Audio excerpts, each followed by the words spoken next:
புரிஞ்சிக்கணும், அல்லாஹ் ரப்புல் ஆலமீன் வெறும் இந்த முஸ்லிம் இல்லைன்றதுக்காக வேண்டி சாகடிச்சிருங்கன்னு சொல்லி கொடுக்கல, எங்கேயுமே சொல்லி கொடுக்கல. நம்ம தெரிஞ்சுக்கிட்டும் ஜிஹாதுடைய கடைசி அர்த்தம் தான் போர் புரிவது. இது எப்போ ஏற்படும்? எப்போ வேணா இஷ்டத்துக்கும் பண்ணலாம்னு கிடையாது, அதுக்கும் ஒரு சில வரம்புகள்லாம் வச்சிருக்கான். இதுக்கு பதில் நாம கொடுக்கறதுக்கு தெரிஞ்சிருக்கணும். பதில் என்ன? இந்த வசனத்துடைய ஆரம்ப வார்த்தையில் நமக்கு பதில் இருக்கும். அல்லாஹ் ஆரம்பிப்பான், أعوذ بالله من الشيطان الرجيم بسم الله الرحمن الرحيم بسم الله الرحمن الرحيم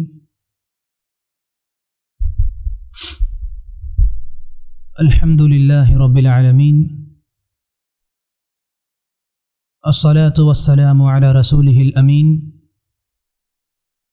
نبينا محمد بن عبد الله خاتم النبيين والمرسلين وعلى آله وأصحابه أجمعين وعلى من تبعهم بإحسان إلى يوم الدين وبعد.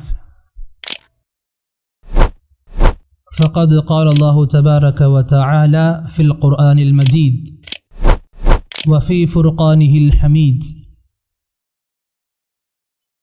فأعوذ بالله السميع العليم من الشيطان الرجيم من همزه ونفخه ونفثه بسم الله الرحمن الرحيم. يا أيها الناس اتقوا ربكم الذي خلقكم من نفس واحدة وخلق منها زوجها وبث منهما رجالا كثيرا ونساء واتقوا الله الذي تساءلون به والأرحام إن الله كان عليكم رقيبا. يا أيها الذين آمنوا اتقوا الله حق تقاته ولا تموتن إلا وأنتم مسلمون. وقال في موضع آخر: وما أرسلنا من قبلك إلا رجالا نوحي إليهم فاسألوا أهل الذكر إن كنتم لا تعلمون. وقال أيضا: وجاهدوا في الله حق جهاده. رب اشرح لي صدري ويسر لي أمري واحلل عقدة من لساني يفقه قولي. اللهم زدنا علما وارزقنا فهما. எல்லாம் வல்ல அல்லாஹ்வை போற்றியும் புகழ்ந்தும் அவன் ஒருவனையே துதித்தும் ஆரம்பிக்கின்றேன். அன்பார்ந்த இஸ்லாமிய நல்லடியார்களே, நம்முடைய பொதுவாக என் மூலமாக ஒன்று கூடக்கூடிய இரண்டாவது அமர்வாக இது இருக்கு. இதுக்கு முன்ன நான் இங்கே வரும் பொழுதும் ஒரு தலைப்பை பற்றி பேசியிருப்பேன். அது சம்பந்தமாக யாருக்காச்சும் ஏதாச்சும் தெரியுமா? எதை பற்றி பேசினேன்? இல்லை. ஸோ அதிகமான மக்களுடைய பதில் என்னவாக இருக்கும்? நான் அன்னைக்கு வரலை. அல்லாஹ் ஆலம். ஹைர். இப்போ எதுக்காக வேண்டி இந்த கேள்வி கேட்கப்படுது அப்படின்னா, பொதுவாகவே மார்க்கத்தின் பால் ஒன்று கூடக்கூடிய நாம இந்த ஒன்று கூடுதல் முடியுதோ இல்லையோ நாம் சேகரித்த விஷயங்கள் முடிஞ்சு போயிடுது. அல்லாஹ் பாதுகாக்கணும். ஆக இங்கே நாம் விளங்கிக்கணும், அல்லாஹ் ரப்புல் ஆலமீன் நம்மளை படைச்சிருக்கான் மனிதர்களாக. மனிதர்களிலேயும் முஸ்லிமாக அல்லாஹ் நம்ம ஆக்கியிருக்கான். அந்த முஸ்லிம்களிலையும் குர்ஆன் சுன்னாவை சரியான முறையில் பேணி வாழக்கூடிய மிக சிறந்த பொக்கிஷத்தை அல்லாஹ் நமக்கு கொடுத்துருக்கான். இதில் எந்த ஒரு மாற்று கருத்தும் கிடையாது. நம்முடைய ஆகச்சிறந்த நியமத்தாக நம்முடைய மார்க்கம் இருக்குது. அதிலும் நம்முடைய ஏகத்துவ வாழ்க்கை, தௌஹீதிய சிந்தனை, நமக்கு அந்த அளவுக்கு பெரிதும் முக்கியமான விஷயமாக இருக்கு. இப்போ ஒரு முஸ்லிம் அப்படின்னா நமக்கு இஸ்லாம் சம்பந்தமான நிறைய விஷயங்கள் தெரிஞ்சிருக்கணும். இஸ்லாம் சம்பந்தமான ஒட்டுமொத்த விஷயங்களும் தெரிஞ்சிருக்கணுன்ற அவசியம் கிடையாது. இஸ்லாம் சம்பந்தமான ஒட்டுமொத்த விஷயங்களும் ஒவ்வொரு தனிநபருக்கும் தெரிஞ்சிருக்கணுன்ற அவசியம் கிடையாது. ஒரு ஆணாக வாழ்கிற ஒரு ஆண் சம்பந்தமாக என்னென்ன இஸ்லாம் சொல்லுதோ அதை நாம் தெரிஞ்சு வச்சுருப்போம், அதிகமாக தெரிஞ்சு வச்சுருக்கணும். அதே ஒரு பெண்ணாக வாழும் பொழுது ஒரு பெண்ணுக்கு இஸ்லாம் எந்த அளவுக்கு வாழ்க்கையை வாழ சொல்லி கொடுக்குதோ அதை நாம் தெரிஞ்சு வச்சுருக்கணும் ஒரு பெண்ணாக இருக்கும் பொழுது. அல்லாஹ் ரப்புல் ஆலமீன் நமக்கு இந்த இஸ்லாமிய மார்க்கத்தை அழகாக கொடுத்து முடிச்சுட்டான். இந்த இஸ்லாமிய மார்க்கத்தில் எந்த ஒரு கேள்வியாக இருந்தாலும் அழகான முறையில் பதில் சொல்லக்கூடிய அளவுக்கு எல்லா ஏற்பாடுகளையும் செய்தும் கொடுத்துட்டான். ஆனால் இன்னைக்கு நம்முடைய மிகப்பெரிய ஒரு மைனஸ் என்ன அப்படின்னா, இஸ்லாம் நமக்கு சொல்லிக் கொடுக்கக்கூடிய அந்த கற்பித்தல்களை சரியாக நாம் உள்வாங்கிறது கிடையாது. அப்படியே உள்வாங்கினாலும் வெகு சீக்கிரமாக வெளி உலக வாழ்க்கையின் காரணத்தினால் உள்வாங்கிய விஷயங்களை அப்படியே வெளியே பறக்க விட்டுடுறோம். பொதுவாக முஸ்லிம்கள் இன்னைக்கு அளவில் பார்க்கும் பொழுதும் எந்த அடையாளங்களினால் அடையாளப்படுத்தப்படுறாங்க நம்ம எல்லாருக்கும் தெரியும். எந்த அளவுக்கு முஸ்லிம்களை மக்கள் அடையாளப்படுத்துகிறாங்க அண்ட் எந்த அளவுக்கு அது உண்மையான நமக்கும் தெரியும். அல்லாஹ் ரப்புல் ஆலமீன் நம்முடைய மார்க்கத்தை பற்றி சொல்லும் பொழுது எனக்கு தெரியாத ஒன்றை போய் கேட்டு தெரிஞ்சுக்கிங்கன்னு சொல்லி கொடுக்குறான். எனக்கு தெரியாத ஒன்றை யாருக்கிட்ட தெரியுமோ போய் கேளுங்கன்ற கட்டளை அல்லாஹ் நமக்கு சொல்லி கொடுக்குறான். குறிப்பாக எனக்கும் உங்களுக்கு மட்டும் இந்த சட்டம் கிடையாது. மாறாக உங்களுக்கு முன்ன ஓதி காண்பிக்கப்பட்ட 2 வசனங்களில் முதலாவதாக ஓதி காண்பிக்கப்பட்டது அல்லாஹ் சொன்ன வமா அர்சல்னா மின் கப்லிக், நபியே உங்களுக்கு முன்னால் நாம் அனுப்பின நபிமார்கள் எல்லாருமே ஆண்கள் தான், இல்லா ரிஜாலன், ஆண்கள் தான். அப்போ என்ன நமக்கு தெரியுது? எந்த ஒரு நபி பெண் ரூபத்தில் வந்தது கிடையாது. நீங்கள் கேட்கலாம், பிறகு மரியம் அலைஹிஸ்ஸலாம் யாரு? இல்லை, இன்னும் ஒரு சில நல்ல பெண்மணிகளை பற்றி இஸ்லாம் சொல்லி கொடுக்குது, அவங்கெல்லாம் யார்? அலைஹிஸ்ஸலாம் சொல்கிறோம், அவங்கெல்லாம் யார்? நபி கிடையாது, நபி கிடையாது. உண்மையிலே அவங்கெல்லாம் நபி கிடையாது. மாறாக நல்ல பெண்மணிகள் அப்படின்ற சான்றுகள் பெற்றவங்க. நபி அப்படின்னாலே யார் மட்டும்தான்? ஆண்கள் மட்டும்தான். அல்லாஹ் அங்கே சொல்லி கொடுத்த நபியே உங்களுக்கு முன்னால் அனுப்பப்பட்ட நபிமார்கள் ஆண்கள் தான். நூஹி இலைஹிம், எல்லா நபர்களுக்கும் நாம் அனுப்பின வஹி என்ன தெரியுமா? நம்ம என்ன தெரிஞ்சு வச்சிருப்போம்? பொதுவாக இந்த லா இலாஹ இல்லல்லாஹ், அல்லாஹ் ஒருவனை மட்டும்தான் வணங்கணுன்ற இந்த செய்தி, தாகூத்துகளை விட்டு முற்றிலுமாக முழுமையாக தள்ளி இருக்கணுன்ற இந்த செய்தி அல்லாஹ் ரப்புல் ஆலமீன் எல்லா நபியின் மூலமாகவும் உலக மக்களுக்கு தெரிவிச்சுக்கிட்டே இருந்தான். அந்த அடிப்படையில் அல்லாஹ் ரப்புல் ஆலமீன் இதுவும் சொல்லி கொடுத்தா, அந்த ஒரு விஷயம் மட்டுமே எல்லா நபர்களுக்கும் சொல்லி கொடுக்கப்பட்டது கிடையாது. மாறாக அனுப்பப்பட்ட ஒவ்வொரு நபியின் வாயிலாக உலக மக்களுக்கு அல்லாஹ் தெரிவித்த விஷயங்களில் இதுவும் இருக்கு. ஃபஸ்அலூ அஹ்ல ذிக்ர், தெரிந்தவர்களை போய் கேளுங்க. இன் குன்தும் லா தஅலமூன், உங்களுக்கு தெரியாத விஷயங்கள் கண்டிப்பாக இருக்கும், நிறையவே இருக்கும். உங்களுக்கு தெரியாத விஷயங்களை போய் அஹ்லு ذிக்ர், தெரிந்த நபர்கள்கிட்ட போய் கேளுங்கன்னு சொல்லி கொடுக்குறாங்க. ஆக நமக்கு தெரியாத விஷயங்கள் ரொம்ப குறிப்பாக இன்னைக்கு முஸ்லிம்கள் அப்படின்னாலே தரைக்குறைவாக பார்க்கப்படுகின்ற, தேவையில்லாத காரணங்களால் விரல் காட்டப்படுகின்ற ஒரு சமூகமாக இன்னைக்கு நாம் இருந்துகிட்டு இருக்க இந்த நிலைமையில், இப்போ நம்மக்கிட்ட திடீர்னு ஒருத்தர் இதை பற்றி கேட்குறாங்க, ஒரு மசாலா கேட்குறாங்க, நமக்கு அதில் பதில் தெரியலை அப்படின்னா நமக்கு நல்லா தெரியும் நாம் தான் ஹக்கான மார்க்கத்தில் இருக்கும், சத்திய மார்க்கத்தில் நாம் தான் இருக்கும். உலகத்தில் எந்த மதம் எந்த மார்க்கம் இருக்குதோ இஸ்லாமை தாண்டிய வெற்றிகள் யாருக்கும் கொடுக்காது. இஸ்லாம் ஒரே மார்க்கம் தான், அல்லாஹ் கிட்ட வெற்றிகள் நமக்கு கொடுக்கக்கூடிய மார்க்கமாக இருக்கு, நம்ம எல்லோருக்குமே தெரியும்.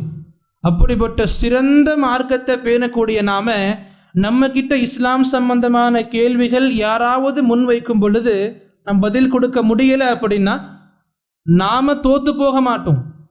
கெட்ட பேர் நமக்கு மட்டும் அங்கே கிடையாது, நம்முடைய இஸ்லாமும் அந்த இடத்துல தோத்து போகும்.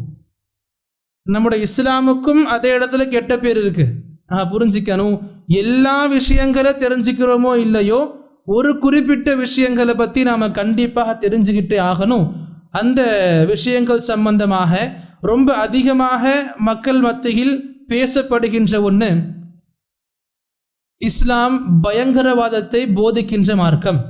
அதாவது இஸ்லாம் தீவிரவாதத்தை போதிக்கிற மார்க்கம். இன்னும் ஈஸியாக சொல்ல போனால், முஸ்லிம்கள் யார் யாரெல்லாம் இல்லையோ, யார் யாரெல்லாம் முஸ்லீம் கிடையாதோ எல்லாரையும் சாகடிங்கன்னு சொல்லக்கூடிய மார்க்கம் இஸ்லாம் சொல்லி கொடுப்பாங்க. இது நமக்கும் தெரியும், கண்டிப்பாக உண்மை கிடையாது. எப்படி புரிய வைப்போம்? நமக்கு தெரியும் உண்மை கிடையாது. நான் உண்மை இல்லைன்னு சொன்னால் நம்புறவங்க நம்பிட்டு போக மாட்டாங்க, கேட்குறவங்க கேட்டு போக மாட்டாங்க. பிறகு நிரூபிக்க சொல்லுவாங்க. எப்படி சொல்லுவோம் நாம? அதுக்காக வேண்டி ஒரு சில விஷயங்கள் தெரிஞ்சுக்கணும். உண்மையிலேயே இஸ்லாம் எதுக்காக வேண்டி இப்படிப்பட்ட பெயர்களால் பிணைக்கப்பட்டிருக்கு? உண்மையிலேயே இஸ்லாம் எதற்காக இப்படிப்பட்ட அடையாளங்களினால் சேர்க்கப்பட்டிருக்கு? இதை கண்டிப்பாக நாம் தெரிஞ்சுக்கணும். அதில் ரொம்ப அதிகமாக பேசப்படுகின்ற ஒன்று ஜிஹாது சம்பந்தமாக. பொதுவாக உங்களையே நான் கேட்குறேன் அப்படின்னா ஒரு சின்ன கேள்விதான், ஜிஹாத் அப்படின்னா என்ன? நார்மலாக புரிஞ்சிருப்போம்ல, ஜிஹாதுனா என்ன? டக்குன்னு சும்மா ஒரு ரெண்டு வரிகளில், ரெண்டு வார்த்தைகளில் ஜிஹாதுனா என்ன? அல்லாஹ்வுடைய பாதையில் போர் புரிவது, போரிடுவது, ஆயுதங்களை கையில் ஏந்தி எதிர்த்தரப்பில் இருக்கிற நபர்களை சாகடிப்பது, சரிதானே? இதுதான் நம்ம ஜிஹாது சம்பந்தமாக புரிஞ்சு வச்சுக்கிட்டு இருக்கிற ஒன்று. ஆனால் நமக்கு இது தெரியாது, ஜிஹாத் இது மட்டுமே குறிக்கிற சொல் கிடையாது. ஜிஹாதுன்றது இதை மட்டுமே குறிக்கக்கூடிய சொல் கிடையாது. எங்கெங்கெல்லாம் ஜிஹாதுன்னு சொன்னாலும் அங்கங்கெல்லாம் போய் கையில் ஆயுதங்கள் எடுத்துக்கோங்க, போய் சாகுறீங்க, அப்படியும் கிடையாது. அதனால தான் சொல்லுவேன், ஒரு சில அடிப்படைகள் நம்ம எல்லோருக்குமே தெரிஞ்சிருக்கணும். ஆலிம்களுக்கான விஷயங்கள் மட்டும் இல்லை, இது மார்க்கத்தை போதிக்கிற அந்த மத போதகர்களுக்கான பேண வேண்டிய விஷயங்கள் இது மட்டும் கிடையாது. புரிஞ்சிக்கணும். இங்கே இருக்கிற எல்லோருக்கும் சரி, நம்ம வீட்டில் இருக்கிற எல்லோருக்கும் சரி, நம்ம நண்பர்கள் எல்லோருக்கும் சரி, நம்ம உறவுகள் அனைவருக்கும் சரி, இந்த விஷயங்களை நாம் சொல்லி கொடுக்க கடமைப்பட்டிருக்கிறோம். என்ன சொல்லி கொடுக்கலாம்? இல்லை, சான்ஸ் இல்லை, நமக்கு இது ஆப்ஷன் கிடையாது. ஒரே வழி, கடமைப்பட்டிருக்கிறோம். யார் எந்த நிலைமையில கேள்வி கேட்டாலும் உறுதியாக சொல்ல முடியும். இது அப்படி கிடையாது. இன்ஷா அல்லாஹ் இங்கிருந்து போகும் பொழுது நம்பிக்கை எனக்கு இருக்கு, இந்த செய்திகள் மனசளவில் உள்வாங்கிய மக்களாக நீங்கள் எல்லாம் கிளம்புவீங்க இன்ஷா அல்லாஹ். இங்கு இதற்காக வேண்டி உங்களுக்கு முன்ன ஓதி காண்பிக்கப்பட்ட வசனத்தில் இரண்டாவதாக இருந்துச்சு, வஜாஹிது ஃபில்லாஹி ஹக்க ஜிஹாதி. அல்லாஹ் ரப்புல் ஆலமீன் குர்ஆன்ல சொல்லி கொடுத்தா, அல்லாஹ் சம்பந்தமாக எந்த அளவுக்கு ஜிஹாது செய்யப்பட வேண்டுமோ அந்த அளவுக்கு ஜிஹாது செய்யுங்கள். எந்த அளவிற்கு ஜிஹாது செய்யப்பட வேண்டுமோ, ஜிஹாது செய்வது எந்த அளவுக்கு உரிமையானதோ அவசியமானதோ அந்த அளவுக்கு ஜிஹாது செய்யுங்கள். இங்க அல்லாஹ் வெளிப்படையா சொல்லிடான், ஜிஹாது செய்யுங்கள். இங்க ஜிஹாதுனா என்ன? அசல் வார்த்தை நமக்கு அதுதான தேவை. ஜிஹாதுனா என்ன சொல்ல அல்லாஹ் தஆலா இங்க? பொதுவாக புரிஞ்சிக்கணும், ஜிஹாத் அப்படின்ற வார்த்தையை நாம மொழி ரீதியா, அரபு லாங்குவேஜ் ரீதியா பார்க்கும் பொழுது அர்த்தங்கள் இலகுவாக புரிஞ்சிக்க முடியும். பொதுவாக ஜிஹாத் அப்படின்ற வார்த்தைக்கு அர்த்தம் உழைப்பது, கஷ்டப்படுவது. என்ன அர்த்தம்? நம்முடைய உழைப்பு போடுவது, முயற்சி அதிகமாக செய்கிறது. இந்த அர்த்தங்களை கொண்டு அந்த வசனத்தை மறுபடியும் படிச்சு பாருங்களேன். அல்லாஹ் சம்பந்தமாக, அல்லாஹ்வின் விஷயத்தில் அல்லது மார்க்கத்தின்பால் எவ்வளவு ஜிஹாது செய்ய வேண்டுமோ, என்ன அர்த்தம் அதுக்கு? எவ்வளவு உங்களால் கஷ்டப்பட முடியுமோ, கஷ்டப்பட வேண்டுமோ அவ்வளவு ஜிஹாது செய்யுங்கள், அவ்வளவு கஷ்டப்படுங்கள். மார்க்கத்துக்காக நம்மால் எந்தெந்த உழைப்புகளை போட முடியுமோ அந்த எல்லா உழைப்புகளையும் நாம போடணும். அப்ப இஸ்லாத்தினுடைய வார்த்தைக்கு, இந்த ஜிஹாதுன்ற வார்த்தைக்கு அரபு மொழியில பார்க்கும் பொழுது அர்த்தம் என்ன? உழைப்பது, கஷ்டப்படுவது, முயற்சிகள் செய்வது. இதை தெரிஞ்சுக்கிட்ட நாம இதையும் புரிஞ்சிக்கணும். ஜிஹாத் அப்படின்ற வார்த்தைக்கு எந்த அளவுக்கு அரபு மொழி ரீதியான அர்த்தங்கள் தெரிஞ்சுக்கிட்டோமோ, ஷரியத் ரீதியான அர்த்தங்கள் சொல்லுவாங்க பத்லுல் ஜுஹதி லிஇலாஇ கலிமத்தில்லாஹ், அல்லாஹ்வுடைய மார்க்கம் மேலோங்குவதற்காக, இஸ்லாம் மேலோங்குவதற்காக நம்மால் முடிந்த எல்லா உழைப்புகளையும் போடுறது. இதுக்கு சொல்லுவாங்க ஜிஹாது பொதுவாக. அப்ப இந்த ஜிஹாதுக்கான அர்த்தம் இது மட்டும் கிடையாது, போய் கத்தி எடுங்க, வாளை எடுங்க, சண்டை போடுங்க, சாகடிங்கன்னு கிடையாது. இஸ்லாம் நமக்கு சொல்லி கொடுக்குது, அல்லாஹ் நமக்கு சொல்லி கொடுக்குறான், நபி நமக்கு சொல்லி கொடுப்பாங்க. அல்லாஹ்வுடைய மார்க்கத்தின் பால் உங்களை நீங்க நிலைநாட்டுங்க, உங்க மனசு நீங்க உங்க கட்டுப்பாட்டுக்குள்ள கொண்டு வாங்க. நம்ம மனசை உங்க கட்டுப்பாட்டுக்குள்ள கொண்டு வாங்க. அல்லாஹ் ரப்புல் ஆலமீன் அவனுக்கு கீழ்ப்படையக்கூடிய விஷயத்துல உங்க மனசை நீங்க ஒருநிலைப்படுத்துங்க. இப்போ நார்மலாக ஈஸியாக புரிஞ்சுக்கணும் அப்படின்னா, காலையில் ஃபஜ்ர் நேரம், இந்த குளிர்காலம், காலையில் ஃபஜ்ர் நேரம், கண் முழிப்பு வருவது ரொம்ப கஷ்டமான ஒன்று. ஒருவேளை கண் முழிக்கப்பட்டாலுமே, கண் முழிச்சிட்டாலுமே அங்கேருந்து ஃபஜ்ருக்கு வர்றதுக்குள்ள மனசு எவ்வளவோ போராட்டங்கள் போடும். மறுபடியும் படுத்துக்கலாம், இன்னும் 10 நிமிஷம் இருக்குது, 5 நிமிஷம் தூங்கிக்கலாம், இன்னும் காலவர் இருக்குது, 10 நிமிஷம் சும்மா படுத்துக்கிட்டு இருக்கலாம், தூங்க வேணாம். என்ன ஆகும்? இறுதியில் ஃபஜர் உடைய நேரம் போயிடும் இல்லை? இங்கே அல்லாஹ் சொன்ன வார்த்தை, நபி சொன்னது என்ன? உங்கள் மனசை நீங்கள் ஒருநிலைப்படுத்துங்க. அதுக்கு நபி அழகா சொல்லி கொடுப்பாங்க, அல் முஜாஹித். பொதுவாக முஜாஹித்னா போர் செய்யக்கூடிய நபரை முஜாஹித்னு சொல்லுவாங்க.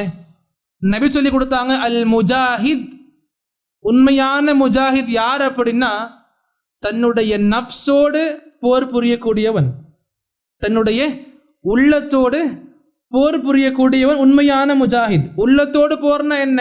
சூசைட் பண்ணிக்கிறதா? நாமளே அறுத்து சுட்டுக்கு செத்துக்கிறதா? கிடையாது. அல்லாஹ் ரப்புல் ஆலமீனுடைய மார்க்கத்தில் எவ்வளவு கஷ்டப்பட்டு நம்முடைய உள்ளத்தை ஒரு சேர்க்க முடியுமோ அந்த அளவுக்கு கஷ்டப்படணும், உள்ளத்தை ஒரு சேர்க்கிறதுல. அங்கே புரிஞ்சுக்கணும், நம்ம நஃப்ஸோடு போர் புரியக்கூடிய இந்த செயலையும் நபி நமக்கு சொல்லி கொடுத்தாங்க ஜிஹாதோட. ஹைர், இன்னும் அல்லாஹ் ரப்புல் ஆலமீன் இதோடு முடிக்கலை. இஸ்லாமிய போதனைகளை மக்களுக்கு சொல்லி கொடுப்போம்ல. அல்லாஹ் எப்படி சொல்லி கொடுக்குறான், நபி எப்படி சொல்லி கொடுக்குறான், குர்ஆன் எப்படி சொல்லி கொடுக்குது, ஹதீஸ் சொல்லி கொடுப்போம்ல. இந்த பிறருக்கு போதிக்கக்கூடிய இந்த விஷயங்களும் கூட ஜிஹாது நல்லா சொல்லி கொடுப்பான். இஸ்லாமுடைய போதனைகளை சொல்லிக் கொடுக்கக்கூடிய இந்த விஷயங்களையும் அல்லாஹ் ரப்புல் ஆலமீன் ஜிஹாத் அப்படின்னு சொல்லி கொடுப்பான். எப்படின்னா, அல்லாஹ் சூரத்துல் ஃபுர்கான் சொல்லி காண்பிக்கும் பொழுது சொல்லி கொடுப்பான், வஜாஹிதுஹும் பிஹி ஜிஹாதன் கபீரா. குர்ஆனை பற்றி பேசும்போது சொல்லி கொடுப்பான், ஜாஹிதுஹும் பிஹி, அதாவது பில் குர்ஆன், குர்ஆனை கொண்டு பெரிய ஜிஹாது பண்ணுங்க. ஜிஹாதன் கபீரா, பெரிய ஜிஹாது பண்ணுங்க குர்ஆனை கொண்டு. அப்போ குர்ஆன் என்ன, போரில் பயன்படுத்தக்கூடிய ஆயுதமா, இல்லை பிறரை சாகடிக்கிறதுக்காக பயன்படுத்தக்கூடிய கருவியா? கிடையாது. குர்ஆனின் மூலமாக என்ன பண்ண முடியும்? குர்ஆன், அல்லாஹ் ரப்புல் ஆலமீன் இதை பற்றி அல்லாஹ்வே சொல்லி கொடுத்தான் நபிக்கு. எந்த அளவுக்கு சொல்லி கொடுப்பான்? அல்லாஹ் சூரத்துல் மாஇதால சொல்லி கொடுப்பான், யா அய்யுஹர் ரசூல், தூதரே, பல்லிக் மா உன்சில இலைக மிர் ரப்பிக், உங்க இறைவனின் பால், உங்க இறைவன் கிட்ட இருந்து உங்களுக்கு வந்த செய்திகளை, அதாவது இந்த குர்ஆனை மக்களுக்கு எடுத்துரையுங்கள். மக்களுக்கு குர்ஆனுடைய கல்விகளை கொடுக்கிறது, குர்ஆன் அலிஃப் பதாவா இருக்கட்டும், இல்லை குர்ஆன் தஃப்சீரா இருக்கட்டும், தர்ஜுமாவா இருக்கட்டும், குர்ஆன் சம்பந்தமான படிப்புகளை மக்களுக்கு கொடுக்கிறது. அல்லாஹ் தஆலா சொன்னா ஜிஹாதன் கபீரா, பெரிய ஜிஹாது செய்யுங்க. இது வரைக்கும் விளங்குதா? ஜிஹாத் அப்படின்னா வெறும் போர் புரியறது மட்டும் கிடையாது. ஹைர். இப்போ இதுக்கு அடுத்து புரிஞ்சுக்கணும், இஸ்லாத்திற்காக வேண்டி எந்த உழைப்புகள் போட்டால் இந்த இஸ்லாம் மேலோங்கி இருக்குமோ அந்த உழைப்புகள் எல்லாத்தையும் போடுவேன். எது வரைக்கும்? இந்த இஸ்லாத்துக்காக ஆயுதங்களை கையில் ஏந்தி வரிசையில் நிற்கணும்னா கூட பின்தங்க மாட்டேன். என்னால் முடிந்த எல்லா உழைப்புகளையும் போடுவேன். எது வரைக்கும்? இந்த மார்க்கத்துக்காக உயிரையே தியாகம் பண்ணக்கூடிய நிலை ஏற்பட்டாலும் அங்கேயும் வந்து நிற்பேன். இது கடைசி கட்டம். எது? ஆயுதங்களை கையில் ஏந்தி போரிடுவது ஜிஹாத் என்ற வார்த்தைக்கான கடைசி அர்த்தம். எடுத்த உடனே ஜிஹாதுனா போய் அறுத்து பலி அருங்க போனுங்கன்னு கிடையாது. கடைசி கட்டமா இஸ்லாம் சொல்லி கொடுக்கும், ஜிஹாத் என்ற வார்த்தைக்கு போர் பண்ணலாம். புரிஞ்சுக்கணும், அல்லாஹ் ரப்புல் ஆலமீன் வெறும் இந்த முஸ்லிம் இல்லைன்றதுக்காக வேண்டி சாகடிச்சிருங்கன்னு சொல்லி கொடுக்கல, எங்கேயுமே சொல்லி கொடுக்கல. முஸ்லிம் இல்லாதவங்க யார் நமக்கு? முஸ்லிம் இல்லாதவங்க யார் நமக்கு? பொதுவாக முஸ்லிம்களாக இருக்கிறாங்களா? இஹ்வானுக்கும் ஃபித்தீன், மார்க்கத்தின் சகோதரர்கள் நமக்கு. முஸ்லிம்கள் எல்லோருமே ஒருத்தருக்கு ஒருத்தர் சகோதரர்கள். நாம் மட்டும்னு கிடையாது, முஸ்லிம் அல்லாதவர்களும் நம்முடைய சகோதரர்கள் தான். அவங்களும் வெளிமக்கள், நம்மளை விட்டு அப்பாற்படுத்தப்பட்டவங்க, தாழ்த்தப்பட்டவங்க, ஒதுக்கப்பட்டவங்கன்னு அறவே கிடையாது. நம்முடைய உறவு ஆதம் அலைஹிஸ்ஸலாமோடு எப்படிப்பட்ட உறவு? தந்தை பிள்ளைக்கான உறவு தானே. அல்லாஹ் எங்க பேசினாலும் இப்னு ஆதம்னு பேசும் மனிதர்களை. நபியை எடுத்து காட்டினாலும் சொல்லுவாங்க இப்னு ஆதம், ஆதமுடைய பிள்ளைகள். அப்ப நமக்கும் ஆதம் அலைஹிஸ்ஸலாமுக்கும் இருக்கிற உறவு தந்தை பிள்ளைக்கான உறவு. அப்படின்னா ஒரு முஸ்லிமுக்கும் முஸ்லிம் அல்லாத நபருக்கும் என்ன உறவு இருக்கும்? என்ன இருக்கும்? சொல்றது புரியுதா? ஆதம் அலைஹிஸ்ஸலாம் தான் மனித குலத்துக்கு முன்னோடி, அதில் எந்த மாற்று கருத்தும் இல்லை தானே. முதல் மனிதர் ஆதம் அலைஹிஸ்ஸலாம். அங்கிருந்து தான் மனிதர்கள் பிறக்கப்படுறாங்க. இன்னைக்கு இவ்வளவு கோடி மனிதர்கள் இருக்கிறாங்க. அப்படின்னா எல்லா மனிதர்களுக்கும் முன்னோடினா அது ஆதம் அலைஹிஸ்ஸலாம் தான். அந்த ஆதம் அலைஹிஸ்ஸலாமுக்கும் நமக்கும் உறவு தந்தை பிள்ளை இருக்கும் பொழுது நமக்கும் அவங்களுக்கும் உறவு எப்படி? தொப்புள் குடி உறவுகள். அவங்க நம்முடைய தொப்புள் குடி உறவுகள். அவங்க இஸ்லாம் எங்கேயுமே சொல்லி கொடுக்கல அவங்க இஸ்லாம் ஏத்துக்கலன்றதுக்காக வேண்டி நீங்க சாகடிங்க. இஸ்லாம் சொல்லுது, எந்த அளவுக்கு உங்க இஸ்லாத்திற்கு அவங்க எதிரியாக இல்லையோ அவங்களோடு நல்ல முறையில் உறவு கொள்ளுங்கள். உறவுகள் முஸ்லிம்கள் அல்லாதவர்களோடு அழகான உறவை மேற்கொள்றது இஸ்லாம் நமக்கு வலியுறுத்துது. முஸ்லிம் இல்லைன்ற காரணத்துக்காக ஒதுக்கி வாழ்ற இன்னைக்கு நாம பார்க்கப்படுறோம்ல, முஸ்லிம் இவர் தள்ளி வைங்க, நாமளும் திருப்பி இதையே கொடுக்கணுன்றது இஸ்லாம் நமக்கு போதிச்சு கொடுக்கல. இஸ்லாம் சொல்லுது, என்னதான் உங்களை வெளியாளாக பார்த்தாலுமே உண்மையிலேயே நீங்க தெரிஞ்சவங்க, உங்களுக்கு அவங்களுக்கு உறவுகள் ரொம்ப மூத்த உறவு இருக்கு. புரிஞ்சுக்கணும். இன்னைக்கு மக்கள் பொதுவாக சொல்லுவாங்க இந்த போர் அப்படின்னா முஸ்லிம்கள் அல்லாதவர்களுக்கு. புரிஞ்சுக்கணும், இஸ்லாம் எங்கேயுமே நமக்கு அதை பற்றி சொல்லி கொடுக்கல.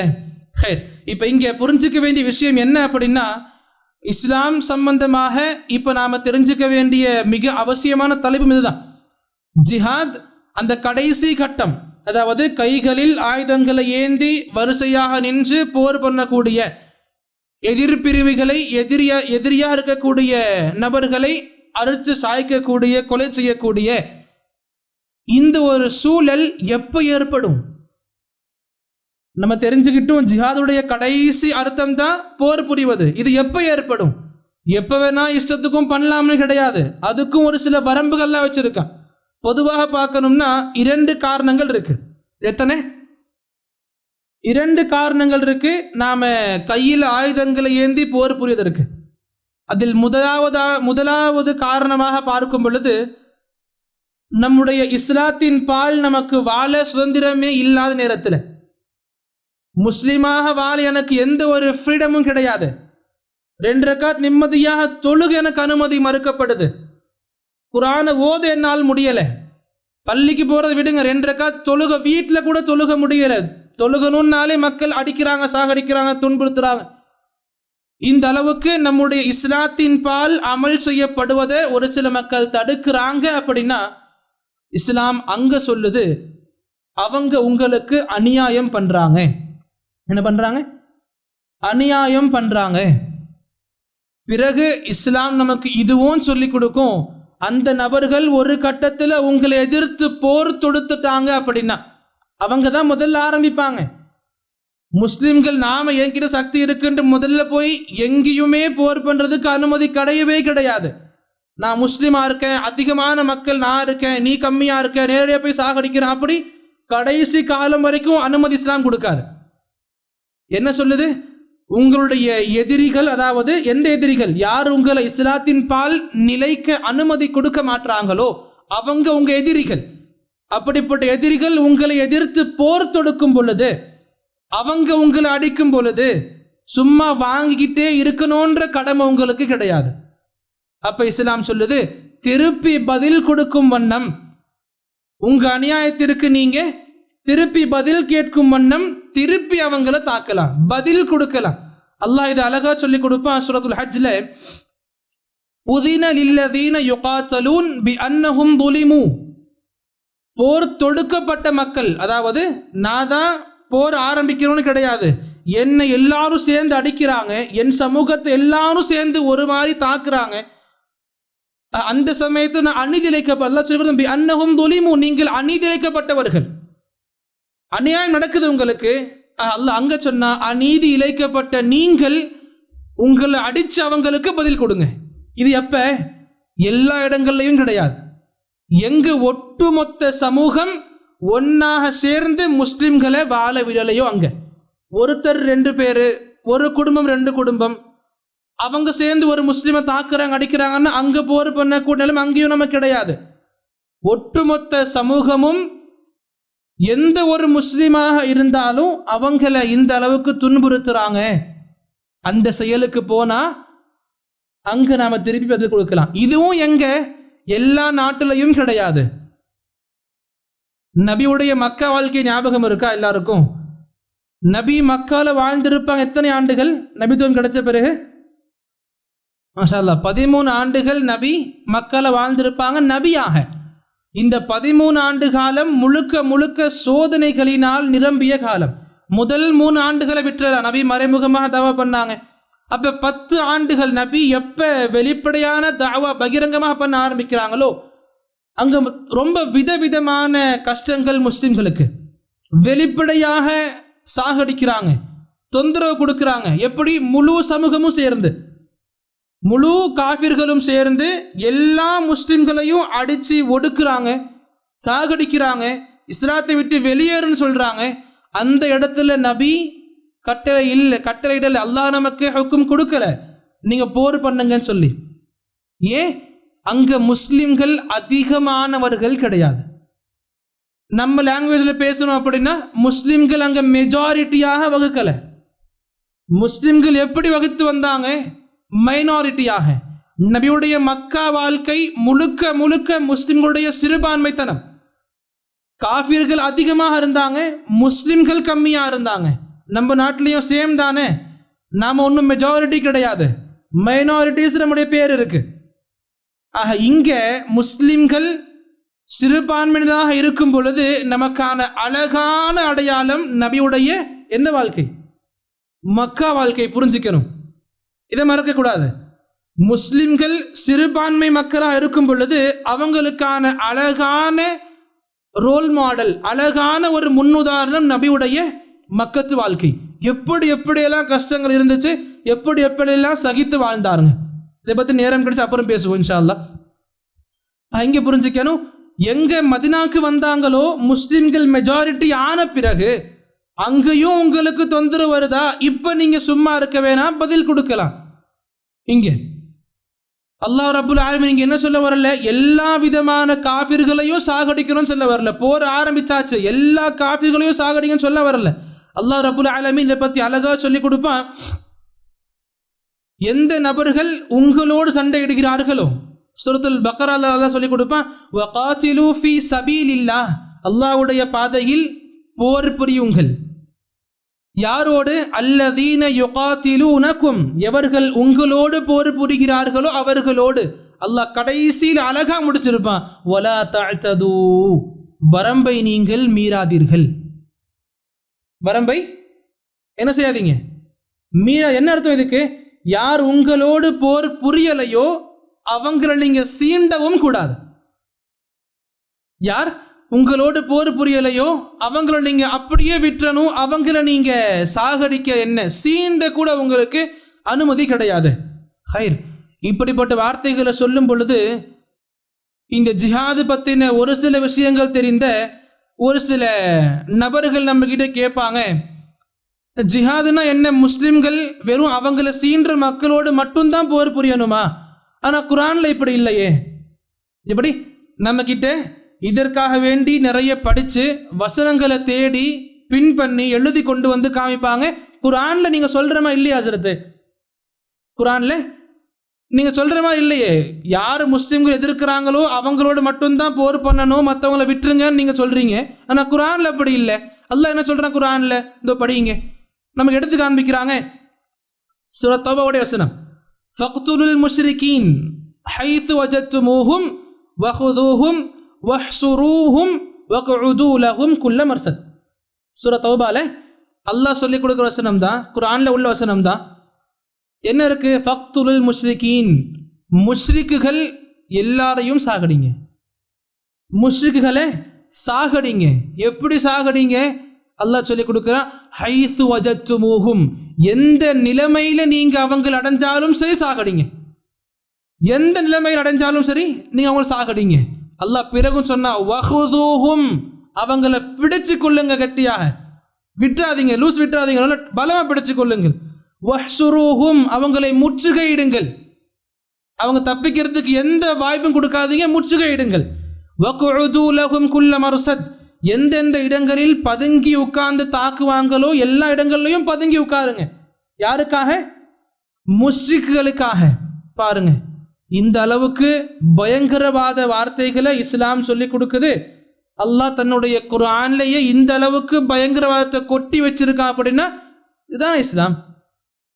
கேள்வி சரியா இருக்கா? இதுக்கு பதில் நாம கொடுக்கறதுக்கு தெரிஞ்சிருக்கணும். பதில் என்ன?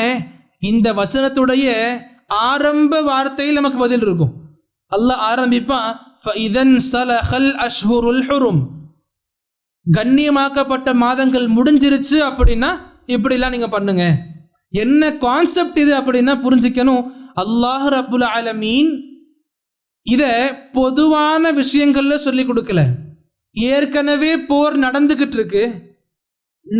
இருக்கிற போரின் போது கண்ணியமாக்கப்பட்ட மாதங்கள் வந்துருச்சு அப்படின்னா இஸ்லாம் சொல்லி கொடுக்குது, அந்த மாதத்தின் கண்ணியம் இருக்கு, நீங்க போர் பண்ணக்கூடாது. கண்ணியமாக்கப்பட்ட மாதங்கள் 4 இருக்குல்ல, அந்த 4 மாதங்களில் போர் பண்ண எந்த ஒரு பாவம் பண்ணக்கூடாது, போரும் தொடுக்கக்கூடாது. அல்லாஹ் அங்க சொல்லி கொடுக்குற சட்டங்களை அந்த கண்ணியமாக்கப்பட்ட மாதம் முடிகிற வரைக்கும் நீங்க போரை விட்டு தள்ளி இருக்கணும், போரை நீங்க தொடங்கக்கூடாது. அல்லாஹ் அப்புறம் சொன்னா, ஃபஇதன் ஸலஹ், அந்த மாதம் முடிஞ்சிருச்சு, போர் ஆரம்பிச்சிருச்சு, இந்த மாதம் வந்துருச்சு. ஸோ அந்த தற்காலிகத்துக்கு பாஸ்ட்ல இருக்கு, ஹோல்டில் இருக்கு, இன்னும் போர் முழுமையா முடியலை. அல்லாஹ் சொன்னா ஃபஇதன் ஸலஹ், இந்த மாதம் முடிஞ்சிருச்சு அப்படின்னா. அல்லாஹ் அப்புறம் சொன்னா, எந்த நபர்கள் உங்களோடு போரிட்டார்களோ போய் பிடிங்க. எப்ப? இந்த மாதம் முடிஞ்ச பிறகு உங்களோடு போரிட்ட மக்கள் அவங்கள நீங்க போய் பிடிங்க, அவங்கள சாகடிங்க. போர்னா தானே, போர்னா ஒரு பக்கம் ஜெயிக்கணும், ஒரு பக்கம் தோக்கணும். வெற்றி தோல்வி எப்படி கணக்கிடுவாங்க? பொதுவாக எந்த மக்கள் உயிர் வாழ்கிறார்களோ, எந்த மக்கள் பிறரை அதிகமாக கணிசமாக சாகடிக்கிறார்களோ அவங்க வெற்றி பெறுவாங்க. போருடைய பொதுவான நிலைமை அங்கே இஸ்லாம் சொல்லி கொடுக்குது. இந்த எந்த மக்கள் உங்களோடு போர் புரிகிறாங்களோ அவங்களோடு நீங்க போர் புரியுங்க. மறுபடியும் போர் முடியலை, போய் போர் பண்ணுங்க. போருக்கான யுக்திகள் வியூகங்களை அல்லாஹ் நமக்கு சொல்லி கொடுத்தானே தவிர இங்கே ஒட்டுமொத்தமான முஷ்ரிக்குகளோடு அல்லாஹ் சொல்லி கொடுக்கல. இதுக்கு என்ன அர்த்தம்? என்ன ஆதாரம் நமக்கு இங்க இருக்கு? ஒட்டுமொத்தமான முஷ்ரிக்குகள் இங்கே வரலன்னு சொல்லிட்டு அல்லாஹ் இதுக்கு அடுத்த ஆயத்திலேயே சொல்லி கொடுப்பான். சூரா தௌபால, வஇன் அஹதும் மினல் முஷ்ரிகீன், முஷ்ரிக்குகள்ல யாராவது ஒருத்தர் இஸ்தஜாரக், உங்ககிட்ட பயமான நேரத்தில் ஒரு நிம்மதியான இடத்தை நாடி வராங்க அப்படின்னா, அதாவது நம்ம தமிழ்ல சொல்ல புகலிடம், பயம் இல்லாத அபயமான இடம், அந்த நிம்மதியான இடத்தை உங்ககிட்ட நாடி ஒரு முஷ்ரிக் வரார் அப்படின்னா அல்லாஹ் சொல்றான், ஃபஅஜிர்ஹு, அவருக்கு அந்த நிம்மதியான இடத்தை கொடுங்க, அபயமான இடத்தை கொடுங்க, அவங்க கேட்குற புகழிடத்தை அவங்களுக்கு வழங்குங்க. எது வரைக்கும்? ஹத்தா யஸ்மா கலாம் அல்லாஹ், அல்லாஹ்வுடைய வார்த்தைகளை குர்ஆன் அவங்க கேட்குற வரைக்கும். அப்போ அல்லாஹ்வுடைய குர்ஆன் கேட்டால் என்ன பண்ணணும்? சாகடிச்சிடணுமா? அல்லாஹ்வுடைய குர்ஆன் ஓதப்படுது, வார்த்தைகள் சொல்லப்படுது, நம்பிக்கை இல்லை, அவங்களுக்கு ஒத்துக்கலை, இப்போ சாகடிக்கணுமா? கிடையாது. அல்லாஹ் பிறகு அதே வசனத்தை முடிப்பான். அந்த வார்த்தைகளை கேட்டு அவங்களுக்கு இஸ்லாத்தின் பால் எந்த ஒரு எண்ணம் வரலையா? பிறகு என்ன பண்ணணும்? அல்லாஹ் சொல்லி கொடுத்தா சும்ம அப்லிக்ஹு மஅமனா, அவங்களுக்கு நிம்மதியான இடம் இருக்கும்ல, அங்கே அவங்க அனுப்பிடுங்க. இஸ்லாம் இங்கே மறுபடியும் சொல்லுவேன், வெறும் இந்த ஷிருக்கு குஃப்ருனால அவங்க சாகடிக்கப்படலான்னு ஒரு காலம் இஸ்லாம் சொல்லி கொடுக்காது. ஏன் சொல்லி கொடுக்காது? பொதுவாகவே ஒரு மனிதனுடைய அடிப்படை உரிமைகளில் ஒன்று உயிர் வாழ்வது. சரிதானே? ஒரு மனிதன் அவனுடைய அடிப்படை உரிமை உயிர் வாழ்வது. இஸ்லாம் இது எந்த அளவுக்கு நமக்கு சொல்லி கொடுக்குது அப்படின்னா, அல்லாஹ் சொல்லி கொடுப்பான், மன் கத்தல நஃப்ஸன் பிகைரி நஃப்ஸ் அவ் ஃபஸாதின் ஃபில் அர்த், எந்த ஒரு நபர் அநியாயமாக ஒருவரை கொலை செய்வாரோ, எத்தனை பேர் ஒருத்தரை கொலை செய்வாரோ, இஸ்லாம் அவங்களுக்கு சொல்லி கொடுக்கிற பட்டம் என்ன தெரியுமா? அன்னமா கத்தலன்னாஸ ஜமீஆ, ஒட்டுமொத்த மனித குலத்தையும் கொலை செய்தவர் போன்றாவார். எத்தனை பேரை கொன்னா? ஒருத்தரை கொன்னா. இங்கே அல்லாஹ் முஸ்லிம்னு சொல்லலை, அல்லாஹ் நஃப்ஸ்னு சொன்னா. எந்த ஒரு மனிதரை நீங்கள் சாகடிச்சாலும் அநியாயமாக, இஸ்லாம் சொல்லுது ஒட்டுமொத்த மனித சமூகத்தை நீங்கள் சாகடிச்சவங்க போல ஆவீங்க. அப்போ இந்த மார்க்கமா இந்த அளவுக்கு சொல்லி கொடுக்க போகுது? சுப்ஹான் அல்லாஹ். அதுவும் இல்லாமல் இதுவும் புரிஞ்சிக்கணும், ஒரு மனிதன் அவன் உயிர் வாழும் பொழுது எந்த மதத்தை எந்த மார்க்கத்தை பேணணும்னு விரும்புகிறானோ அந்த ஃப்ரீடம் இஸ்லாம் கொடுக்குது. எந்த மார்க்கம் வேணுமோ நீங்கள் ஃபாலோ பண்ணிக்கலாம், இஸ்லாமை தான் நீங்கள் ஃபாலோ பண்ணணுன்ற கடமை கிடையாது. எந்த மார்க்கம் வேணாலும் உலகத்தில் ஃபாலோ பண்ணிக்கலாம். ஆனால் வெற்றி எப்போ கிடைக்கும்? இஸ்லாமை ஃபாலோ பண்ணும் பொழுது. இதுக்கு என்ன ஆதாரம் நமக்கு இருக்குது? என்ன எவிடன்ஸ் நமக்கு இருக்குது? எது வேணால் ஃபாலோ பண்ணிக்கலாம்.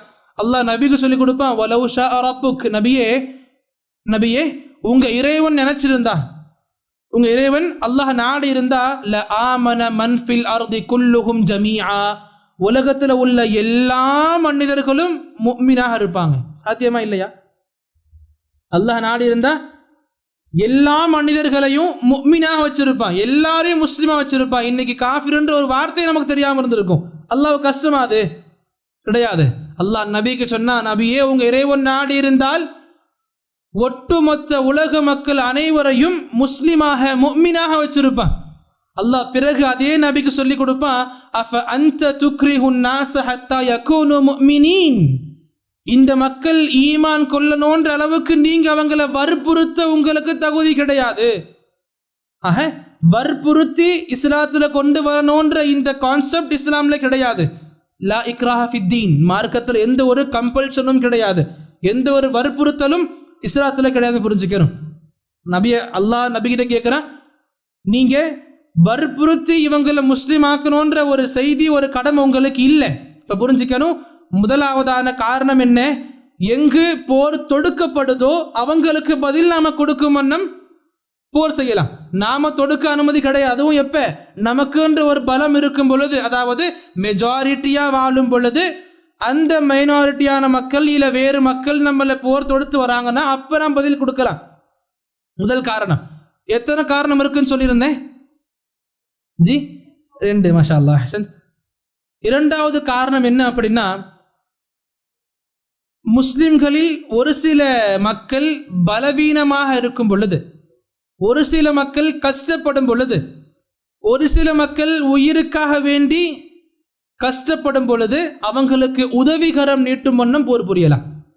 எக்ஸாம்பிளுக்கு ஆதாரமாக எடுக்கணும் அப்படின்னா, சூரத்துன் நிசா அல்லாஹ் சொல்லி கொடுப்பான், வமா லக்கும் லா துகாத்திலூன ஃபீ சபீலில்லாஹ், அல்லாஹ்வுடைய பாதையில நீங்க ஏன் இன்னும் போர் புரியாம இருக்கிறீங்க? அல்லாஹ் கேட்குறான், அல்லாஹ்வுடைய பாதையில இன்னும் ஏன் நீங்க போர் புரியாம இருக்கிறீங்க? எப்ப? வல் முஸ்ததஅஃபீன மினர் ரிஜாலி வன் நிஸாஇ வல் வில்தான், பலவீனமாக்கப்பட்ட ஆண்கள், பெண்கள், சிறுவர்கள் அல்லாஹ் கிட்ட கதறி கொண்டிருக்கிறார்களே. யகூலூன ரப்பனா அக்ரிஜ்னா மின் ஹாதிஹில் கர்யத்தி ظالم அஹ்லுஹா, யா அல்லாஹ் இந்த அநியாயக்கார மக்கள் கிட்ட இருந்து எங்களை காப்பாத்திரு யா அல்லாஹ், வெளியேற்று யா அல்லாஹ். மக்கள் பலவீனமான மக்கள் கத்துக்கிட்டு இருக்கிறாங்களே, அல்லாஹ் கிட்ட துஆக்கள் கேட்டுக்கிட்டே இருக்கிறாங்களே, அந்த நபர்களுக்கு உதவி செய்ய நீங்க ஏன் இன்னும் முன் வர மாட்டீங்க? அந்த நபர்களுக்கு உதவி செய்யறதுக்கு ஏன் நீங்க முன் வர மாட்டீங்க? ஏன் போருக்கு நீங்க வர மாட்டீங்க? அல்லாஹ் இரண்டாவது காரணமா சொல்லி கொடுத்தா, பலவீனமாக்கப்பட்ட மனிதர்கள் வாழும் பொழுது அவங்களுக்கு உதவி செய்யும் வண்ணம் நாம போர் பண்ணலாம். இது இரண்டாவது காரணம். இது சம்பந்தமான கொஞ்சம் விளக்கம் நமக்கு தேவை இருக்கு. என்ன அப்படின்னா, பொதுவாகவே எல்லா இடங்கள்லையும் பலவீனமான மக்கள் எந்த நாட்டில் இருந்தாலும், எந்த ஊர்ல இருந்தாலும், எவ்வளவு தூரத்தில் இருந்தாலும் எல்லாருக்கும் உதவி பண்ணணுமான்னு கேட்டா, அங்க புரிஞ்சிக்கணும், அல்லாஹ் ரப்புல் ஆலமீன் இதற்கும் ஒரு சில வரம்புகள் வச்சிருக்கான். இங்கேயும் ஒரு சில ஒழுக்கங்கள் வச்சிருக்கான். எந்த அளவுக்கு அப்படின்னா, அல்லாஹ் ரப்புல் ஆலமீன் சொல்லி கொடுப்பான், வல்லதீன ஆமனு வலம் யுஹாஜிரு, எந்த மக்கள் ஈமான் கொண்டு ஹிஜ்ரத்து செய்யலையோ, அந்த நாட்டை விட்டு அவங்களே முன் வந்து வெறி வரலையோ, ஈமான் கொண்டிருப்பாங்க, ஹிஜ்ரத்தும் பண்ணாம இருப்பாங்க. அல்லாஹ் அப்படிப்பட்ட மக்கள் சம்பந்தமாக சொல்லி கொடுத்தான், மாலக்கும் மின் வலாயத்திஹிம் மின் ஷை, உங்களுக்கு அவங்களுக்கு உதவி பண்ணணுன்ற எந்த ஒரு உரிமையும் கிடையாது, எந்த ஒரு பொறுப்பும் கிடையாது. யாருக்கு? ஈமான் கொண்ட பிறகு எங்கு எனக்கு இவ்வளவு கஷ்டங்கள் கொடுக்கப்படுதோ அந்த நாட்டை விட்டு வெளிவராத மக்கள், ஹிஜ்ரத் பண்ணாத மக்கள், அவங்களுக்கு உதவி பண்றதுக்கு உங்களுக்கு எந்த ஒரு ரைட்ஸும் கிடையாது, எந்த ஒரு பொறுப்பும் உங்களுக்கு கிடையாது. அல்லாஹ் பிறகு சொன்னா, ஹத்தா யுஹாஜிரு, அவங்க ஹிஜ்ரத் பண்ற வரைக்கும். ஹிஜ்ரத் பண்ணிட்டாங்க, ஹிஜ்ரத் பண்ணி நம்ம கிட்ட வந்துட்டாங்க, உதவி கேட்குறாங்க. வஇனிஸ்தன்சருக்கும், உங்ககிட்ட அவங்க ஹிஜ்ரத் பண்ணி உதவி கேட்கும் பொழுது, மார்க்கத்தின் பால் உதவி கேட்கும் பொழுது, ஃபஅலைக்குமுன் நஸ்ர், நீங்க கண்டிப்பா அவங்களுக்கு உதவி பண்ணி ஆகணும், கண்டிப்பா அவங்களுக்கு உதவிகரம் நீட்டியே ஆகணும். எப்படி நீட்டணும்? எல்லா இடங்கள்லையும் போயிடணுமா? எல்லா மக்களுக்கும் போயிடணுமா? எங்க போனாலும் நமக்கு உதவி பண்ணணுமான்னு கேட்டா, அங்க அல்லாஹ் நமக்கு சொல்லி இதுவும் கொடுக்குறான், எல்லா சமூகத்துக்கும் உதவி பண்றதுக்கு உங்களுக்கு அனுமதி கிடையாது. அல்லாஹ் இங்க அழகா விலக்கி கொடுப்பான், இல்லா அலா கௌமின் பைனக்கும் வ பைனஹும் மீசாக், உங்களுக்கும் எந்த சமூகத்திற்கும் மத்தியில் ஒப்பந்தம் இருக்குதோ, ஒப்பந்தம் இடப்பட்ட 2 நாடுகள் நீங்க ஒருத்தரா இருக்கீங்களா, ஒப்பந்தம் இடப்பட்ட நாட்டில் இருக்கிற முஸ்லிம்கள் கஷ்டப்படுறாங்க அப்படின்னா நீங்க அவங்களுக்கு உதவி பண்றதுக்கு போக முடியாது. இப்போ நமக்கு இந்த காலத்துக்கு நமக்கு தேவையான மிக முக்கியமான விஷயம் என்ன? இல்லா அலா கௌமின் பைனக்கும் பைனஹும் மீசாக், உங்களுக்கும் அவங்களுக்கும் மத்தியில் ஒப்பந்தம் இருக்கு அப்படின்னா நீங்க உதவி பண்ண முடியாது.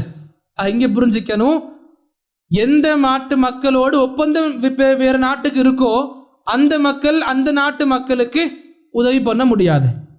இப்போ நம்ம புரிஞ்சுக்கிற மொழியை சொல்லணும் அப்படின்னா, நாம் எங்கே இருக்கிறோம், நம்ம அதிகமாக கேட்குற விஷயங்கள் பலஸ்தீன் சம்பந்தமாக, பர்மா சம்பந்தமாக, சைனா சம்பந்தமாக. முஸ்லிம்கள் ரொம்ப அதிகமாக ஒடுக்கப்பட்டு வராங்க, கஷ்டங்கள் அதிகமாக பலஸ்தீன் பர்மா நாடுகள் சம்பந்தமாக. இங்கே இவங்களுடைய உதவிகளுக்கெல்லாம் போயிடலாமான்னு கேட்டால், அல்லாஹ் நமக்கு சொல்லி கொடுத்தா, எந்த சமூகத்திற்கும் அந்த சமூகத்திற்கும் ஒப்பந்தம் இருக்குதோ அங்கே நீங்கள் உதவி கண்டுபிடிக்க முடியாது. ஒப்பந்தம் இடப்பட்டுள்ள நாடுகளுக்கு மத்தியில் நாம் எந்த ஒரு உதவிகளும் செய்ய முடியாது. இந்த தரப்பில் அவங்களுடைய உணவுகளுக்கு, உரிமைகளுக்கு, உடைமைகளுக்கு ஏதாச்சும் காசு பணம் கொடுக்குறோம், உணவுகளை கொடுக்குறோம், பிரச்சனை இல்லை. நான் போர் பண்ணுவேன்ற அளவுக்கு உதவிகள் நம்ம ஈட்ட முடியாது. ஏன்னா ஒப்பந்தம் இடப்பட்டுள்ள நாடுகளுக்கு மத்தியில் நமக்கு இந்த ஒழுக்கம் கிடையாது. இப்போ நம்ம எல்லோருக்குமே நமக்கு தெரியும், கொஞ்சம் உலக நடப்பை நம்ம தெரிஞ்சுக்கிட்டோம் அப்படின்னா, இந்த உலகத்தில் உள்ள எல்லா நாடுகளுமே மற்ற எல்லா நாடுகளோடு உடன்படிக்கையில சம்பந்தப்பட்டு தான் இருக்கு. உலக போர்கள் நடந்துச்சு இல்லை, அந்த உலக போர்கள் முடிஞ்ச பிறகு யூஎன்னு சொல்லுவாங்க இல்லை, யூஎன்னு சொல்லுவாங்க. அந்த யூஎன் மூலமாக ஒரு ட்ரீட்டி சைன் பண்ணப்பட்டுச்சு. எல்லா நாடுகளும் மற்ற எல்லா நாடுகளோடும் உடன்படிக்கை கையெழுத்திட்டாங்க. அப்போ என்ன புரிஞ்சுக்கணும், இந்த உலகத்தில் உள்ள எல்லா நாடுகளும் பிற நாடுகளோடு ஒப்பந்தம் இடப்பட்டுள்ள நாடுகளாக இருக்குது. ஆக அதே கான்செப்ட் தான், ஒப்பந்தம் இடப்பட்டுள்ள நாடுகளுக்கு மத்தியில் நாம போர் சம்பந்தமான உதவிகள் செய்ய முடியாது. சரி, அடுத்து உங்க டவுட் வரலாம், சொல்லி சீக்கிரம் முடிச்சுக்கிறேன் இன்ஷா அல்லாஹ். இந்த சம்பந்தமான வார்த்தைகள் நீங்க சொல்றீங்களே, ஹதீஸ்கள் ஆதாரம் இருக்கா? நபியின் வாழ்க்கையில இப்படிப்பட்ட சம்பவம் நடந்திருக்கான்னு கேட்டா தாராளமாக இருக்கு. தாராளமாக நபியின் வாழ்க்கையில் நடந்த விஷயத்தை சொல்ல முடியும். இப்ப நமக்கு எல்லாருக்கும் தெரியும்ல, நபி அவர்கள் நிறைய சஹாபாக்களோடு உம்ரா பண்ண போயிருப்பாங்க. மதீனாவிலிருந்து மக்காக்கு ஹிஜ்ரி 6ஆம் ஆண்டு. அந்த சமயத்தில் உம்ரா பண்ண போகும் பொழுது மக்கால வாழக்கூடிய காஃபிர்களுக்கு இந்த நியூஸ் வந்துடும். அவங்க நினைப்பாங்க, நம்ம கிட்ட இருந்து வெளியேறி போன முஸ்லிம்கள் இன்னைக்கு நிறைய படைபலத்தோடு இருக்கிறாங்க, நிறைய வெற்றிகள் கண்டு, நிறைய போர்கள் கண்டு இருக்கிறாங்க, பத்ர் போன்ற, உஹது போன்ற, அஹஸாப் போன்ற போர்கள் நடந்திருக்கு. அப்போ அவங்க திரும்பி நம்ம நோக்கி வராங்க அப்படின்னு என்ன அர்த்தம்? நம்ம நாட்டை மக்காவை அவங்க அபகரிக்க வராங்க நம்ம கிட்ட இருந்து. அந்த எண்ணத்தில் இந்த மக்கவாசிகள் காஃபிர்களுக்கு நியூஸ் போது அவங்க போருன்ற எண்ணத்தில் கிளம்பி வராங்க. யாரு? மக்கவாசிகள் மக்காலிருந்து போருக்காக ரெடியாகி வராங்க. முஸ்லிம்கள் மதீனாவிலிருந்து உம்ராக்காக வேண்டி போகிறாங்க. ரெண்டு தரப்பினர்களும் சந்திக்கக்கூடிய இடம் தான் ஹுதைபியா. எனக்கு நிறைய கேள்விப்பட்டோம்ல, ஹுதைபியா ஹுதைபியா ஹுதைபியா. அந்த ஹுதைபியாவுடைய மிக சிறந்த நமக்கு சான்றிங்க இருக்கு. மதீனாவிலிருந்து முஸ்லீம் உம்ராக்கு வராங்க. இந்த செய்தியை தப்பா புரிஞ்சுக்கிட்டு அவங்க மக்காலிருந்து வராங்க போருக்காக, ஹுதைபியாவில் சந்திச்சுக்கிறாங்க. அங்கே சொல்லப்படுது, நபி சொல்கிறாங்க, நாங்கள் போருக்காக ஒன்றும் வரலை, நாங்கள் போருக்காக ஒன்றும் வரலை, நாங்கள் உம்ரா பண்ணுறதுக்காக வந்தோம். அந்த காஃபிர்கள் நம்பலை, மறுபடியும் போர் பண்ணணுன்றதுக்காக ரொம்ப ரொம்ப முடிவில் இருக்காங்க, இப்படியே பண்ணிக்கிட்டு இருக்காங்க.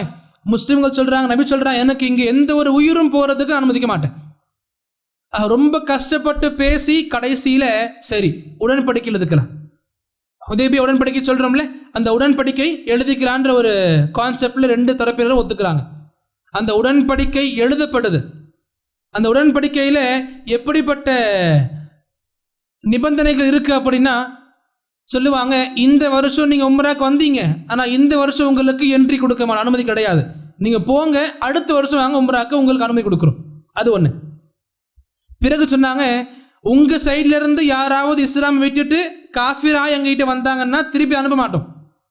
அதே எங்கள் சைட்லேருந்து உங்ககிட்ட ஒருத்தர் முஸ்லீமாக வராங்க அப்படின்னா நீங்கள் திருப்பி அனுப்பிச்சிடணும். புரியுதா? ஒரு முஸ்லீம் காஃபிரா மாறி எங்களை வந்து அடைஞ்சா நாங்கள் திருப்பி அவங்கள உங்ககிட்ட அனுப்ப மாட்டோம். அதே போல் எங்களில் ஒரு காஃபிர் முஸ்லீமாக ஆகி உங்ககிட்ட வராங்க அப்படின்னா நீங்கள் திருப்பி எங்ககிட்ட அனுப்பிச்சிடணும். அநியாயமான ஒரு நிபந்தனையாக இருந்துச்சு. நபி என்ன பண்ணுறாங்க? ஒத்துக்கிறாங்க. சரி, சஹாபாக்களுக்கு தாங்க முடியலை. நமக்கு தெரியும்ல உமர் ரலியல்லாஹு அவங்கள பற்றி, எவ்வளவு பெரிய வீரமான ஒரு சஹாபி, எவ்வளவு பெரிய வீர குணம், எவ்வளோ ஆக்ரோஷமாக இருப்பாங்க. அவங்க நபிகிட்ட வந்து கேட்குறாங்க, நபியே அலஸ்னா அலல் ஹக்கி வஹும் அலா பாத்தில், நபியே நாம ஹக்குலையும் அவங்க பாத்திலையும் கிடையாதா? பாத்தில்னா அசத்தியம், ஹக்குனா சத்தியம், நாம சத்தியத்திலையும் அவங்க அசத்தியத்தில் கிடையாதா? நபி சொன்னாங்க, ஆமாம், நாம ஹக்கில் இருக்கோம், அவங்க பாத்தில இருக்காங்க. பிறகு கேட்குறாங்க உமர் அவங்க ரலியல்லாஹு அன்ஹு, அலைஸ கத்லானா ஃபில் ஜன்னா வ கத்லஹும் ஃபின்னார், இங்கே நாம் சாகடிக்கப்பட்டால் நாம் சொர்க்கத்துக்கும் அவங்க நரகத்துக்கும் போக மாட்டாங்களா? நபி சொன்னாங்க, பலா, ஏன் கிடையாது, நாம் இங்கே சாகடிக்கப்பட்ட சொர்க்கத்துக்கு கண்டிப்பாக போவோம், ஷஹீதாவும் இன்ஷா அல்லாஹ், அவங்க நரகத்துக்கு போவாங்க. இதையெல்லாம் பேசின பிறகு சொன்னாங்க, ஃபீம நுஅத்தி தனியத ஃபீ தீனினா, இப்படி இருக்கும் பொழுது நபியே இந்த அளவுக்கு அசிங்கத்தை நாம ஏன் ஒத்துக்கணும்? என்ன சொல்ல வந்தாங்க? வாங்க போர் பண்ணலாம், வாங்க போர் பார்த்து போரிட்டுக்கலாம், யார் ஜெயிக்கிறாங்கன்னு இங்கேயே பார்த்து, நம்ம கிட்ட ஆயுதங்கள் இல்லை, சரி போர் பண்ணிக்கலாம், வாங்க, இறந்து போனால் சொர்க்கத்துக்கு போயிடலாம், அவங்க இறந்து போனால் இதை விட கொடிய வேதை உங்களுக்கு கண்டிப்பாக கிடைக்கும், வாங்க. என்ன சொன்னாங்க? இந்த விஷயங்கள் இப்படி இருக்கும் பொழுது, நாம் சொர்க்கவாசிகள் இப்படி இருக்கும், அவங்க நரகவாசிகள் இப்படி இருக்கும் பொழுது, நாம் இவ்வளோ பெரிய அசிங்கத்தை ஏன் ஒத்துக்கணும்? நாம் முஸ்லீம் ஆகிட்டு திருப்பி அனுப்ப மாட்டாங்க, அவங்க காப்பி நம்ம திருப்பி அனுப்புகிறோம், எவ்வளோ பெரிய நிபந்தனை இது, கொடுமையானது. இதையெல்லாம் சொன்ன பிறகு நபி சொன்னாங்க, எனக்கு இங்கே எந்த ஒரு உயிரும் போக விருப்பம் கிடையாது. நபி ரஹ்மத்துல் ஆலமீன்ல அகில மக்களுக்கு அருட்கொடையானவங்க அவங்க, சுப்ஹான் அல்லாஹ். என்ன சொன்னாங்க? எந்த ஒரு உயிரும் போறதுக்கு எனக்கு இங்கே விருப்பம் கிடையாது. சொன்னாங்க, நீங்க இறந்து போயிட்டீங்க அப்படின்னா இவங்களுக்கு பிறகு தாவா யாரு பண்றது? நீங்க இறந்து போயிட்டீங்கன்னா இவங்களுக்கு பிறகு தாவா யாரு கொடுக்கறது? சரி, அவங்க இறந்து போயிட்டாங்கன்னா பிறகு நீங்க யாருக்கு தாவா பண்ணுவீங்க? தாவா பண்றது யார் இருப்பா, இல்ல தாவா யாருக்கு பண்ண இருப்பா? அப்ப சொன்னாங்க, என்ன ஒத்துக்க மாட்டேன், ஒரு காலம் ஒத்துக்க மாட்டேன், ஒப்பந்தம் சைன் பண்ணிக்கலாம். அந்த சமயம்தான், இன்னும் சைன் பண்ணப்படலை. அப்போ ஒரு சஹாபி அபூ ஜந்தல் ரலியல்லாஹு அன்ஹு, அவங்க சங்கிலியினால கைகள் கால்கள் இறுக்கப்பட்டு சங்கிலியில கட்டப்பட்டு குதிச்சு குதிச்சு வராங்க. யார் அப்படின்னா ஒரு சஹாபி, மக்கால இருப்பாங்க, இஸ்லாம் ஏற்றிருப்பாங்க. இஸ்லாம் ஏற்றுக்கிட்டாருன்ற காரணத்தில் வீட்டு மக்கள் வெளியே அனுப்ப மாட்டாங்க. வெளியே போனால் எங்கே முஹம்மதோட சேர்ந்துருவாரோ அப்படின்ற ஒரு பயத்தில் கை கால்களை கட்டி போட்டு சங்கிலியால் பிணைக்கப்பட்டு அவங்க வீட்டிலே வைக்கப்பட்டிருந்தாங்க. பார்த்தாங்க எல்லா மக்களும் ஹுதைபியாவுக்கு போயிட்டாங்க. இதுதான் சரியான சந்தர்ப்பம், இதை விட்டு நமக்கு சான்ஸ் கிடைக்காது, போயிடலாம். அங்கிருந்து மக்காலிருந்து ஹுதைபியாவுக்கு குதிச்சு குதிச்சியே வந்தாங்க. நடக்க முடியல, குதிச்சு குதிச்சியே வராங்க. ஹுதைபியாவுக்கு வந்து சேர்றாங்க. வந்து சேர்ந்த பிறகு நபிகிட்ட சொல்கிறாங்க, நபியே நான் இஸ்லாம் ஏற்றுக்கிட்டேன், எனக்கு இப்படி இந்த மக்கள் பண்ணுறாங்க. பிறகு நபி அங்கே சொல்லி கொடுத்தாங்க, இன்னும் சைன் தான் பண்ணலையே, இவர் அனுப்பிடுங்க கிட்ட. சைன் ஒன்றும் பண்ணலை, அனுப்பிடுங்க கிட்ட இவங்களே. அந்த காஃபிர்கள் சொன்னாங்க, காஃபிர்களில் இவருடைய தகப்பன் இருந்த அபூஜந்தருடைய அப்பா இருந்தார். அவர் சொன்னார், நாங்கள் அனுப்ப முடியாது, நீங்கள் முதல்ல அவர் என்கிட்ட திருப்பி அனுப்புங்க. நபி சொன்னாங்க, அனுப்ப மாட்டோம், இன்னும் சைன் பண்ணலை. அப்போ அவங்க சொன்னாங்க, அப்போ நாங்கள் சைன் பண்ண மாட்டோம், வாங்க போர் பண்ணிக்கலாம். நபி அப்போ இதெல்லாம் பேசிக்கிட்டு இருக்கும் பொழுது அபூஜந்தர் அந்த சஹாபி அவங்க ரெண்டு பேரும் பார்க்குறாங்க, என்ன பேசுகிறாங்க என்ன போயிட்டு இருக்கு அவங்களுக்குள்ள. எவ்வளோ கஷ்டப்பட்டு குதிச்சு குதிச்சு குதிச்சு குதிச்சே வந்திருக்காரு, இங்கே இப்படி பேசப்பட்டுக்கிட்டு இருக்கு. இங்கே போர் பண்ணலான்றாங்க, நபி இங்கே வேணான்றாங்க, அனுப்புன்றாங்க, பேச்சு போய்கிட்டு இருக்கு. இதையெல்லாம் பார்த்து அவரே கத்துறார் முஸ்லிம்களை பார்த்து, முஸ்லிம்களே என்ன பாருங்க எந்த நிலைமையில இருக்க, கை கால்கள் கட்டப்பட்டு இருக்கிறேன், அங்கிருந்து குதிச்சு குதிச்சே வந்திருக்கேன், இப்படியே நீங்கள் போனால் என்னை விட்டுட்டு போயிருவீங்க போல இருக்கே, என்னை கூட்டிகிட்டு போங்க. நபி என்ன சொன்னாங்க, நாங்கள் உங்களை இப்போ கூட்டிகிட்டு போகலை, இங்கேயே இருங்க. நபி பிறகு சொன்னாங்க, இஸ்பிர் வஹ்தசிப், பொறுமையா இருங்க அபூஜந்தலே, அல்லாஹ்வுடைய நன்மைகளை எதிர்பார்த்துருங்க, அல்லாஹ் கண்டிப்பா உங்களுக்கும் வலிமம் மஅக், உங்களோடு இருக்கிற நபர்களுக்கும் ஃபரஜம் மஹ்ரஜா, ரொம்ப அழகான வழி ஏற்படுத்தி கொடுப்பான், பொறுமை மேற்கொள்ளுங்கன்னு சொல்லி அவ்வளவு கஷ்டங்களை தாண்டி குதிச்சு குதிச்ச சஹாபியை திருப்பி மக்காவுக்கே அனுப்புறாங்க. என்ன புரிஞ்சுக்க முடியுது? ஒப்பந்தம் இடப்பட்டுள்ள இரண்டு சமூகங்களுக்கு மத்தியில் போருக்கான உதவிகள் பண்ணக்கூடாது. இங்க போரு கிடையாது, ஒரு நபர் இங்க வர்றதுக்காக சொல்றாங்க, நபி சொல்றாங்க கிடையாது.